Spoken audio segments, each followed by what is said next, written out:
আপনি কি জানেন এই মানুষটি আজ কোথায়? ম্যান ভার্সেস ওয়াইল্ড শোতে আপনারা নিশ্চয়ই তাকে দেখেছেন। ইনি খুবই ডেঞ্জারাস ম্যান। চলুন আজ তার সম্পর্কে কিছু ফ্যাক্ট শোনা যাক। ডিসকভারি চ্যানেলে এক সময় একটি তুমুল জনপ্রিয় শো আসতো যার নাম ছিল ম্যান ভার্সেস ওয়াইল্ড, আর সেখানেই ছিলেন আমাদের সবার পরিচিত বিয়ার গিলস। আপনারা জানলে অবাক হবেন, মাত্র 23 বছর বয়সে তিনি এভারেস্ট জয় করেছিলেন। প্রথম দিকে তিনি ব্রিটিশ আর্মিতে কাজ করেছিলেন।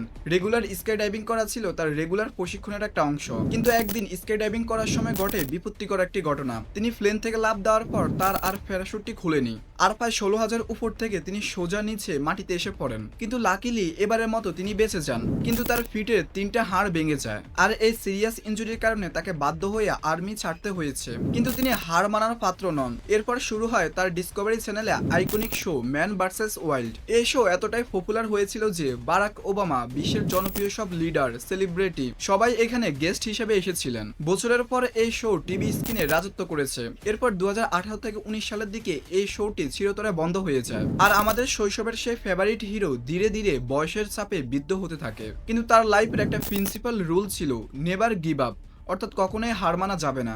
স্টিল নাও তিনি বিভিন্ন টিভি শোতে কাজ করছেন, আর তার সে অদম্য অ্যাটিটিউড ধরে রেখেছেন। আমাদের চাইল্ড ফেভারিট এই হিরোর জন্য ভিডিওতে একটা লাইক আর আমাদের পেজটিকে ফলো করতে ভুলবেন না।